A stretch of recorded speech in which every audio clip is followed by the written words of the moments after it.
jangan mendekat ke tempat sholat Idul Adha ini milik kami. Ini kan sebagai ancaman yang kemudian menjadi kesimpulan berarti hukum udhiyah itu wajib. Wajib bagi yang punya kemampuan. Okay.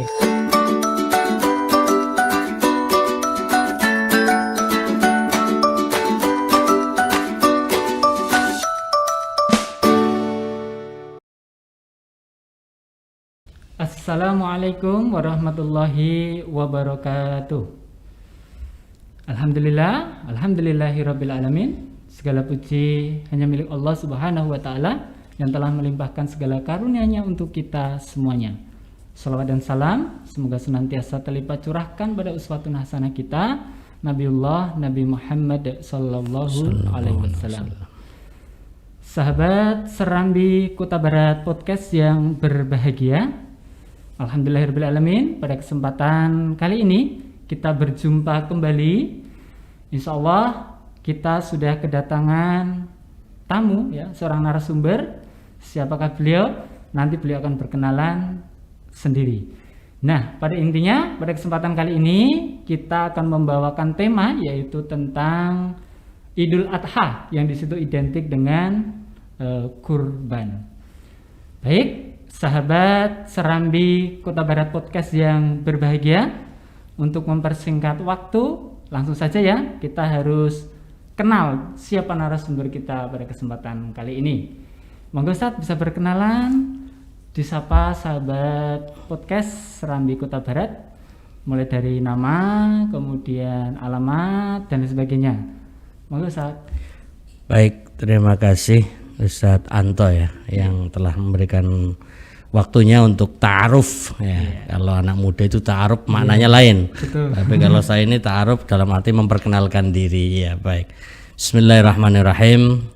Assalamualaikum warahmatullahi wabarakatuh. Waalaikumsalam warahmatullahi wabarakatuh. Sahabat podcast Serambi Kota Barat dimanapun berada, semoga semuanya sehat semuanya. Amin. Selalu dilindungi Allah Ta'ala dari berbagai wabah dan musibah. Amin ya rabbal alamin. Ya, pada hari ini saya dapat kehormatan untuk menghadiri acara ini ya. Dalam kajian fikih udhiyah atau lebih terkenal dengan kurban. Ya, kita santai saja nanti berbincang-bincang seputar udhiyah atau kurban. Baik, sebagaimana yang diminta untuk memperkenalkan diri, nama saya Al-Furqon Hasbi. Lebih banyak orang memanggilnya Furqon, lalu biar agak keren ditambahi Ustadz. Nah, itu Ustadz Furqon, Ustadz Furqon terus disingkat Usfur. Iya, Ustadz Furqon itu kalau dalam bahasa Arab artinya manu emprit. Nah, karena saya orangnya kecil gitu kan, bisa terbang kemana-mana, jadi seperti manu emprit. Usfur, Ustadz Furqon. Jam terbangnya tinggi. Dan kebetulan aktivitas saya lebih banyak ngajar bahasa Arab di Ma'had Abu Bakar As-Siddiq UMS. Nah, di situ dan kebetulan saya lagi diamanai saat ini sebagai wakil direktur di Ma'had Abu Bakar As-Siddiq. Dan juga kalau di organisasi saya sebagai wakil ketua Majelis Tarjih dan Tajdid PDM Kota Surakarta, dan juga pernah sebagai salah satu ketua MUI Solo. Nah, itu adapun tempat tinggal saya di kuburan ini karena makam haji. Karena memang rumah saya itu samping kuburan dan desanya namanya makam haji. Maka saya bilang saya penjaga kuburan ini. Rumah masa depan juga. Rumah masa depan biar selalu siaga dan selalu siap menghadapi apa yang akan terjadi ke depan gitu. Ya. Mungkin tidak perlu ya Ustadz kalau ukuran sepatu ya. Oh iya, nanti tergantung siapa yang membutuhkan. Kalau ada yang mau menghadiahi nanti saya ukur dulu. Iya. Baik, sudah Ustadz, mungkin ya, ada lagi. Mungkin itu dulu untuk memperkenalkan dirinya. Ya kalau sekedar latar belakang sekilas ya pendidikan, ya dulu pernah belajar di Arab Saudi yaitu di Universitas Islam Madinah. Nah, itu di antara salah satu pendidikan yang pernah saya tempuh di sana di Arab Saudi. Begitu. Jurusannya apa tadi? Syariah. Jadi tentang fikih hukum ya. Masya Allah. Ya. Tidak salah.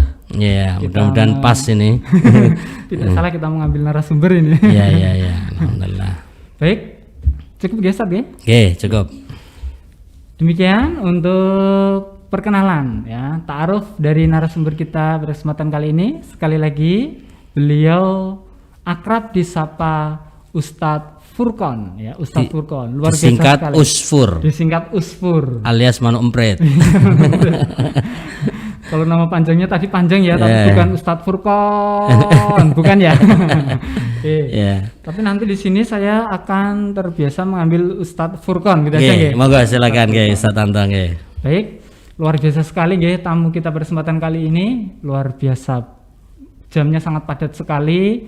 Beliau jabatannya juga luar biasa sekali. Kemudian pendidikannya juga luar biasa sekali, dan insya Allah kita tidak salah ya untuk mengundang beliau menjadi narasumber di kesempatan kali ini. Baik, begini Ustadz. Terkait dengan Idul Adha yang di situ identik dengan kurban seperti itu ya.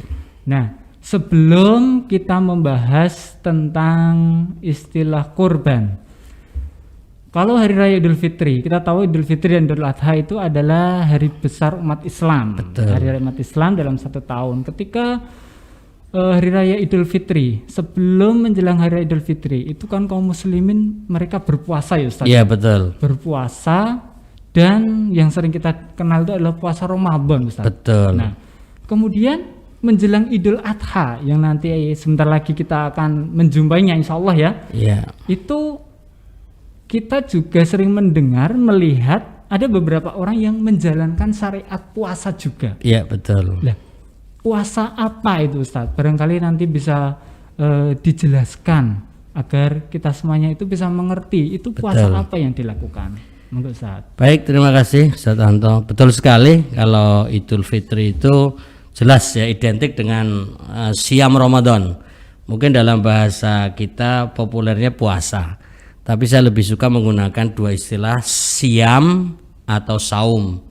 Karena ini sebelum masuk pada jawaban, karena puasa itu identik dengan bahasa Sangsekerta, yaitu upo woso. Upo itu menahan, upo itu satu nasi ya.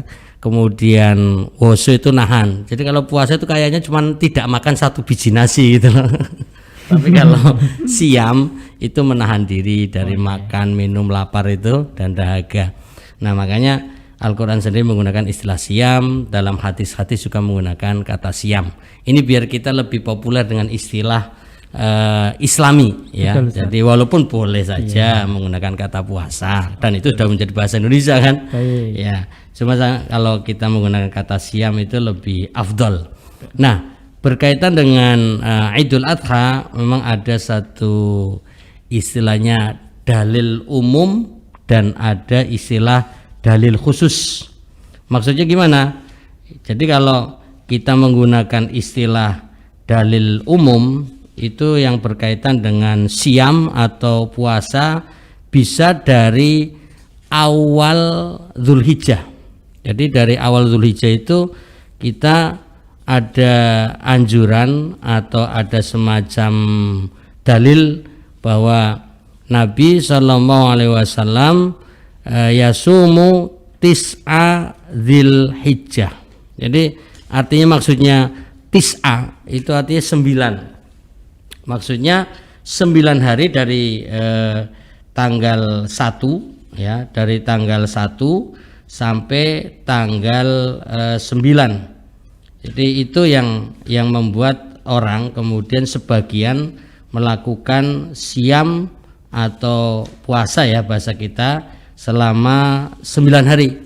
9 Jadi, hari iya 9 hari. Jadi dari tanggal 1 ya, dari tanggal 1 sampai tanggal 9 itu namanya tis'u Dzulhijjah. Jadi siam atau puasa selama 9 hari. Ini dalil umum. Iya. Jadi artinya secara dalil ada orang yang memang kuat, semangat dan mampu untuk menjalankan, maka siam selama 9 hari dari tanggal 1 sampai tanggal 9. Nah, kalau dalil khusus ya, dalil khusus itu yang paling populer adalah tanggal 9-nya. Tanggal 9-nya. 9 Dzulhijjah yang disebut Yaumi Arafah, hari Arafah. Nah, itu. Arafah. Jadi digambarkan bahwa Nabi Sallallahu Alaihi Wasallam siam atau puasa Yaum Arafah, yaitu hari Arafah. Nah, hari Arafah itu kan otomatis tanggal 9 Dzulhijjah karena pelaksanaan jamaah haji ibadah wukuf di Arafah sana. Makanya orang termotivasi untuk menjalankan siamnya itu pada tanggal 9-nya atau hari Arafahnya karena menghapus dosa 2 tahun. Yukafirus sanatain. Keutamaannya Ustaz ya. Salah satu keutamaannya begitu. Dan itu memang di dalam hadis. Kan lumayan kalau kita sudah punya banyak dosa. Puasa 1 hari. Puasa sehari menghapus 2 tahun, setahun yang sudah berlalu dan nabung untuk menghapus dosa yang akan datang. Masya Allah, jadi dalam bahasanya itu begini. Saya ingin menegaskan ya. Siyamu yaumi Arafah ahtasibu 'ala Allah ayyukaffiras sanah allati qablahu wasanah allati ba'dahu. Siam hari Arafah, aku berharap kata Nabi kepada Allah agar siam tersebut dapat menghapus dosa-dosa tahun sebelumnya dan tahun sesudahnya. Kan lumayan ini 1 hari untuk menghapus 2 tahun. Nah, gitu. Subhanallah, keutamanya luar biasa sekali. Iya, betul, puasa ya. 1 hari. Iya. Kemudian kalau di pengalaman itu Ustaz ya, di beberapa tetangga, sahabat dan sebagainya, itu juga ada yang puasanya 2 hari Ustaz. Oh iya. Itu puasa apa Ustaz yang 2 hari itu Ustaz? Iya betul. Tadi ada istilah hari Arafah tanggal 9. Nah, hari sebelumnya disebut hari Tarwiyah. Nah, itu kenapa? Karena orang ini kan kaitannya dengan ibadah haji sebenarnya. Sebelum menuju ke Arafah, Arafah kan sebenarnya nama tempat. Kemudian transit lah istilah bahasa kita, mampir di Mina. Nah, di Mina itu persiapan untuk, kalau zaman dulu kan pakai onta, hewan-hewan dikasih minum. Nah, hewan yang dikasih minum sampai kenyang namanya tarwiyah. Ya, kalau kita ya bekal berbagai macam persiapan. Nah, disitulah tanggal 8 Dzulhijjah kita diberi istilah Yaumut Tarwiyah. Nah, ada yang menggunakan dalil umum, yaitu tadi dari tanggal 1 sampai tanggal 9, maka tanggal 8-nya masuk sebagai hari Tarwiyah, boleh melaksanakan siam itu. Tapi kalau kita merujuk kepada dalil khusus, hadisnya dhaif. Dalil yang menunjukkan khusus siam atau puasa Tarwiyah, hadisnya lemah. Nah, tapi kalau untuk tanggal 9-nya hadisnya sahih. Kemudian tadi kalau mau menggunakan dalil umum berarti dari tanggal 1 sampai tanggal 9 secara keseluruhan. Demikian. Tapi di tanggal 8 itu kita boleh tidak Ustaz untuk berpuasa Tarwiyah? Ya, kalau kita menggunakan dalil umum boleh. Artinya bahwa ini bagian dari 9 hari itu. Oh, iya. Tapi kalau kita meyakini bahwa tanggal 8 ada dalil khusus, itu yang tidak boleh menjadikan dalil dhaif atau lemah untuk sandaran. Jadi satu sisi kalau kita merujuk kepada dalil umum boleh, tapi kalau merujuk kepada dalil khusus justru tidak boleh, gitu. Jadi monggo silakan yang punya kemampuan untuk itu. Baik, terkait dengan puasa luar biasa sekali ya. Jadi nanti untuk sahabat Serambi Kota Barat Podcast yang berbahagia, jangan lupa untuk berpuasa sebelum hari raya Idul Adha ya. Ada yang 9 hari, kemudian ada yang 1 hari di tanggal 9, ada juga yang 2 hari tanggal 8 dan tanggal 9. Iya.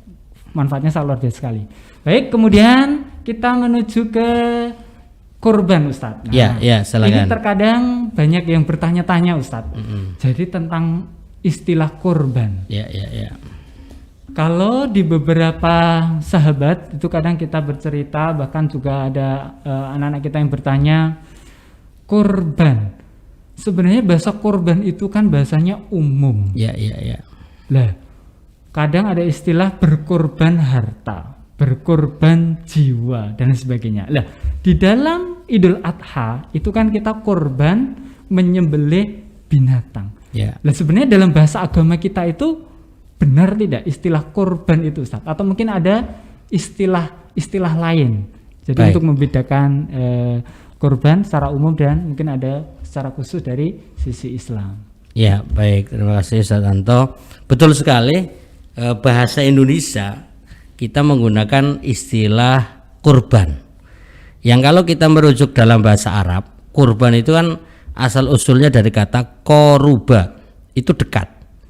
Ya, koribun yang dekat. Kurban itu pendekatan. Jadi pengertian pendekatan itu kan bentuknya umum. Bisa pendekatan atau kurban dengan harta, dengan jiwa, raga, bahkan ibadah itu sendiri adalah kurban. Makanya dalam sebuah hadis kita bisa membaca as-sholatu kurbanun. Sholat itu adalah pendekatan diri kepada Allah Ta'ala. Jadi makna kurban itu apapun yang tujuannya dalam bahasa kita taqarrub ilallah, yaitu mendekatkan diri kepada Allah, maka disebut kurban. Jadi sebenarnya kurban itu tidak dikhususkan dengan menyembelih hewan saja, bukan hanya di Idul Adha saja, tapi kapanpun dimanapun selama punya nilai pendekatan diri kepada Allah itu disebut kurban. Ini saya sedikit sampaikan satu riwayat yang menggambarkan di hari Jumat orang yang datang pertama kali itu seperti apa? Qarraba badana. Seperti orang berkurban dengan onta. Ini hari Jumat loh itu. Seperti berkurban dengan onta. Kemudian yang datang kedua seperti berkorban dengan bakoroh, artinya sapi. Kemudian yang ketiga artinya orang yang datang ke masjid untuk sholat Jumat. Yang ketiga seperti kurban dengan apa? Kabshan. Kabshan itu semacam kambing, ya, domba yang bertanduk besar gemuk. Kemudian yang keempat, yang datang keempat yaitu berkurban dengan dajajah, dengan ayam. Dan yang unik yang kelima, orang yang datang ke masjid untuk sholat Jumat, orang yang datang nomor 5 seperti berkurban dengan baidotan atau telur. Nah, kalau merujuk dari hadis ini yang riwayat Bukhari Muslim, maka makna kurban itu bisa dengan ayam, bisa dengan telur. Tidak harus onta, sapi, kambing. Itu kalau melihat sisi bahasa dan juga melihat dari sisi dalil umum. Nah, karenanya tadi pertanyaan, sebenarnya ada nggak istilah khusus ya untuk hari raya Idul Adha? Ya ada. Karena apa? Namanya saja Idul Adha, merayakan penyembelihan hewan yang dilakukan pada waktu duha. Jadi adha itu sumbernya dari kata waktu, satu duha. Kemudian yang kedua berkaitan dengan hewan yang disembelih, dalam bahasa Arab itu udhiyah. Jadi khusus hewan yang disembelih pada hari raya Idul Adha itu namanya udhiyah. Makanya yang populer kan sebenarnya menggunakan istilah Idul Adha. Adha itu artinya hewan yang disembelih di waktu duha. Nah, terus hewan-hewannya ditentukan, yaitu yang kita kenal, 1 onta, 2 sapi, terus yang ketiga kambing. Kalau sudah menggunakan udhiyah tidak boleh nyembelih ayam, tidak boleh berkorban dengan telur. Nah, kalau kita menggunakan istilah korban, ini guyonan dulu ya. Kita umpamanya nggak mampu beli kambing, lalu pada hari raya Idul Adha kita bawa ayam, Lalu orang akan bertanya, untuk apa? Untuk kurban gitu loh. Loh kok kurban pakai ayam? Ya yang penting niatnya ibadah mendekatkan diri kepada Allah. Nah gitu. Tapi kalau niatnya udhiyah harus ditentukan sapi, kambing atau onta. Demikian Ustaz. Baik. Ya. Terkait dengan kurban ya Idul Adha, luar biasa sekali. Nah, yang menjadi pertanyaan selanjutnya Ustaz, ketika penyembelihannya itu tidak di waktu duha, kira-kira bagaimana Ustaz? Misalnya siang hari atau sore hari itu berarti boleh tidak ya Ustaz? Secara hukum boleh, secara istilah sebenarnya tidak tepat, karena ya dalam ilmu fikih itu agak panjang ya perdebatannya dalam arti perbedaan pendapat. Karena hakikat penyembelihannya itu di waktu duha setelah selesai sholat Idul Adha, lalu dilaksanakanlah prosesi penyembelihan udhiyah tadi. Ya. Tapi kalau kemudian karena kondisi memanjang siang atau bahkan sore, bagaimana kalau malam, ada yang tidak membolehkan, ada yang membolehkan. Bahkan memanjang sampai hari-hari tasyrik, ya kan?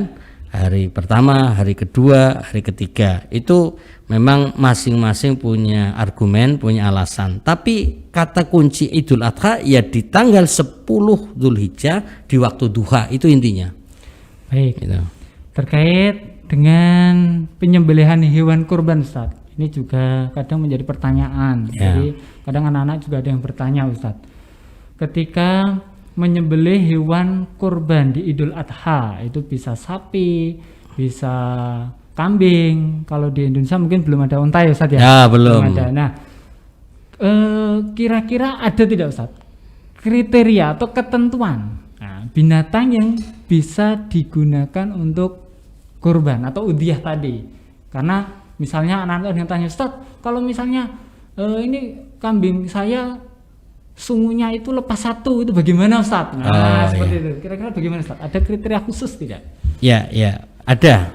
Pertama, ya kita urutkan dulu bahwa terlepas di Indonesia tidak banyak orang memelihara onta, apalagi ontanya hanya di daerah ini hewan daerah di kebun binatang daerah sini, daerah Solo Juruk. Di Juruk. Nah itu kalau kita ambil satu kan nanti habis, tiap tahun habis. Nah, tapi hakikatnya ada onta sebenarnya. Cuma karena itu untuk kebun binatang, maka kita tidak banyak menganjurkan ke arah sana. Kemudian untuk yang sapi, ini yang sangat populer dan ini banyak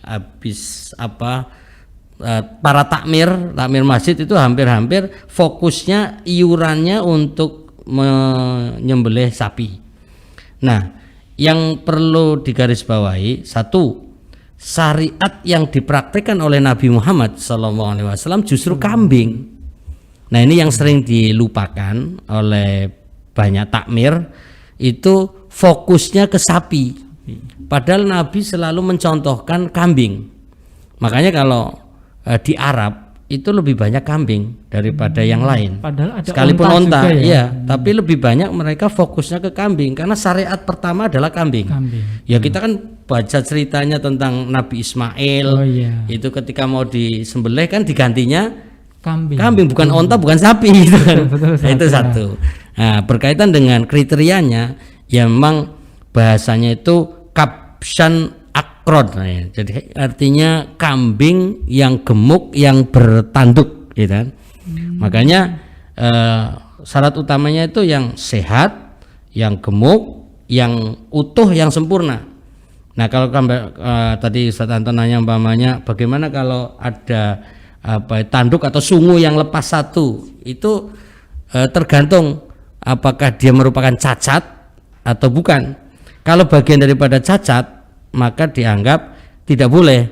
Tapi ada penjelasan cacat yang ringan dibolehkan walaupun itu tidak sempurna. Jadi kalau cuma tanduknya lepas satu ya itu, atau bahkan pincang atau ada cacat-cacat yang sifatnya ringan, itu dibolehkan. Tapi mengurangi kesempurnaan nilai ibadah itu. Begitu. Jadi boleh tapi kurang sempurna. Kecuali kalau sakit yang parah, kemudian tadi cacatnya betul-betul yang parah, dan semuanya tidak layak untuk dikonsumsi atau disembelih pada Idul Adha, maka itu tidak boleh. Baik. Gitu. Tapi misalnya kita bisa memilih gitu ya Ustaz ya. Ya. Pilihlah binatang yang sehat, yang gemuk, Ya. yang istimewa gitu ya Ustaz ya. Betul. Itu adalah pilihan utama, ya. Iya, iya betul. Baik, kemudian selanjutnya ini Ustaz. Sebelum ke pernyataan yang terakhir terkait dengan kurban Ustaz. Sebenarnya ketika Idul Adha kan ada beberapa orang yang berkorban atau udhiyah tadi Ustaz ya. Yeah. Kemudian ada beberapa orang yang tidak menjalankan syarat itu. Sebenarnya hukum udhiyah bagi setiap orang itu hukumnya apa Ustaz? Ya. Jadi kalau bicara tentang hukum itu akan melebar, karena saya itu kan latar belakang pendidikan saya adalah Fakultas Syariah. Itu selalu bicara tentang hukum yang kemudian melebar pada boleh dan tidaknya atau pendapat-pendapat ulama yang membolehkan atau tidak. Makanya saya punya catatan bahwa ada yang mengatakan wajib, ya. Jadi wajib berudhiyah atau berkurban. Kenapa? Itu karena Nabi pernah menggambarkan ancaman yang punya kemampuan, yang punya kelonggaran, tapi kok tidak mau berudhiyah atau tidak mau berkurban, fala yaqrabanna musallana, jangan mendekat ke tempat sholat Idul Adha ini milik kami. Ini kan sebagai ancaman yang kemudian menjadi kesimpulan berarti hukum udhiyah itu wajib bagi yang punya kemampuan. Nah, jadi artinya orang kaya, longgar rezekinya, ada peluang, ada kesempatan, kok tidak melakukannya, maka dianggap ini tidak boleh sholat sekalian. Nah, ini untuk menggambarkan bahwa hukumnya wajib bagi yang mampu. Nah, adapun kemudian menurun, ya, bagi orang yang kemampuannya terbatas, kadang tahun ini punya kelonggaran, tahun berikutnya mungkin kebutuhannya lebih banyak, sehingga tidak melakukan tiap tahun, itu juga boleh. Karenanya Nabi pernah menggambarkan dengan sebuah ungkapan, man aroda ayyudhiyya falyumsik sya'rahu wa adhafirahu. Ini sekaligus bicara tentang hukum bahwa siapa yang punya niatan. Nah, kata-kata niat itu kan artinya yang punya keinginan silakan melakukan, yang tidak pun tidak apa-apa, sehingga akan membuat kesimpulan hukumnya sunnah muakkadah, artinya sunnah yang bisa dilakukan sebaik kuat, hukumnya kuat. Tapi disertakan kata tambahan, yang sudah punya niat jangan lupa bahwa tidak boleh memotong rambut, tidak boleh memotong kuku sampai hewannya disembelih. Jadi mulai tanggal 1 Dzulhijjah itu ada larangan memotong kuku dan memotong rambut bagi yang punya niatan untuk menyembelih hewan udhiyah tadi. Nah, jadi hukumnya bisa dua. Wajib bagi yang longgar mampu, bagi yang kadang mampu kadang tidak, sunnah muakkadah. Dan yang terakhir ada yang menggambarkan setidaknya wajib seumur hidup sekali. Nah, ini yang betul-betul ekonominya pas-pasan. Nah, itu begitu. Jadi dia bisa berkorban saja sudah luar biasa ya. Istimewa. Dihukumi satu wajibnya hanya sekali seumur hidup. Iya. Baik, untuk seputar Idul Adha atau udhiyah tadi ya, penyembelihan hewan kurban, kemudian beberapa hal terkait dengan binatang kurban sudah disampaikan oleh Ustadz Furqon. Ya, insyaallah untuk sahabat Serambi Kota Barat Podcast yang berbahagia, tentu mungkin masih banyak ya pertanyaan-pertanyaan yang barangkali akan disampaikan oleh Ustadz Furqon. Nanti sewaktu-waktu bisa kita undang kembali. Dan ini ada satu pertanyaan terakhir Ustadz. Nah, satu pertanyaan terakhir yang kadang ini juga menjadi pertanyaan. Pertanyaan bagi teman-teman semuanya atau mungkin dari anak-anakku semuanya juga ada yang bertanya terkait dengan sholat Idul Adha, Ustaz. Nah, sebenarnya ketika kita melihat realita gitu ya Ustaz ya, itu sholat Idul Adha itu pelaksanaannya itu berbeda-beda tempat. Jadi kalau kita melihat ada yang di masjid, kemudian ada yang di lapangan, kemudian ada yang di halaman sekolah dan lain sebagainya. Lah, sebenarnya perintah sholat Idul Adha itu lebih utamanya itu pelaksananya di mana, Ustaz? Ya, terima kasih Ustaz Anto. Kalau jawaban singkatnya, praktek Nabi itu di tanah yang lapang. Jadi tempat yang luas. Nabi sudah punya masjid saat itu. Tapi Nabi memilih tempat kira-kira ya 1 kilo dari lokasi biasa sholat jamaah harian itu ke sebuah tempat yang lapang. Makanya Nabi menggunakan istilah musola. Jadi kan tadi sudah diungkapkan, bagi yang mampu maka jangan mendekat musolana, jangan mendekat ke tempat sholat kami. Nah, kata musola dalam bahasa Arab itu artinya tempat sholat. Nah, tempat sholat yang luas, yang lapang, yang menampung banyak orang, sehingga menganjurkan siapapun, bahkan kaum wanita yang dalam kondisi berhalangan seperti haid itu diusahakan juga hadir, gitu. Karena di situ mengambil hikmah, bisa menyimak khutbah dan berkumpul bersama yang lain. Karenanya hukum asalnya sholat baik Idul Fitri maupun Idul Adha di lapangan atau tempat yang luas. Nah, kemudian nanti turun ke hukum yang lain apabila tidak ada tempat yang luas atau kondisi cuaca yang tidak memungkinkan atau kondisi seperti sekarang karena ada COVID, pandemi, itu nanti bisa berubah hukumnya. Bisa dari lapangan pindah ke masjid, dari lapangan bisa pindah ke halaman sekolah, bisa dari lapangan bahkan sholat di rumah. Nah, ini tergantung nanti situasi dan kondisi masing-masing. Demikian Ustaz. Baik, sahabat Serambi Kota Barat Podcast yang berbahagia, sudah terjawab terkait dengan pelaksanaan sholat Idul Adha. Yang terakhir yang disampaikan Ustadz adalah terkait dengan PPKM, gitu ya Ustadz? Iya, betul. Terkait dengan tempat-tempat yang berada di zona merah atau rawan terhadap penyebaran COVID, jadi bisa melaksanakan sholat Idul Adha di rumah ya Ustadz ya? Bisa jadi. Bisa jadi di rumah. Jadi utamanya di tanah lapang, kemudian bisa turun ke masjid, dan bisa juga turun di pelaksanaannya yaitu di rumah. Baik, yang terakhir Ustadz terkait dengan closing statement. Monggo untuk menyemangati atau memberikan motivasi kepada sahabat Serambi Kota Barat Podcast yang berbahagia terkait dengan tema kita pada kesempatan kali ini. Ya, yang pertama mari kita syiarkan ya istilah-istilah syar'i. Satu, kita sudah biasa menggunakan kata kurban, tapi sebaiknya kita menggunakan kata udhiyah biar lebih fokus hewan yang disembelih. Kemudian yang kedua tadi puasa, juga kita gunakan siam atau saum, itu lebih afdol. Dan yang ketiga, mari kita semangati diri kita masing-masing, mudah-mudahan diberi kelonggaran dan kemudahan untuk selalu bisa melaksanakan ibadah udhiyah setiap tahunnya. Ya, setiap tahunnya, paling minim seumur hidup sekali. Kemudian yang selanjutnya, kalau kita punya kemampuan bisa melaksanakan siam di hari-hari sebelum Idul Adha, baik dari tanggal 1 sampai tanggal 9 atau minimal 1 hari pada hari Arafah yaitu tanggal 9 Dzulhijjah yang pahalanya luar biasa, menghapus dosa 2 tahun. Mudah-mudahan sahabat Serambi Kota Barat ini bisa melaksanakan nanti pada tanggal 9 Dzulhijjah. Amin. Dan sekedar mengingatkan bagi yang sudah punya niatan untuk berudhiyah atau berkurban, untuk menahan diri, tidak cukur rambut, tidak potong kuku sampai hewan udhiyahnya disembelih. Dan mari kita jaga kesehatan kita masing-masing.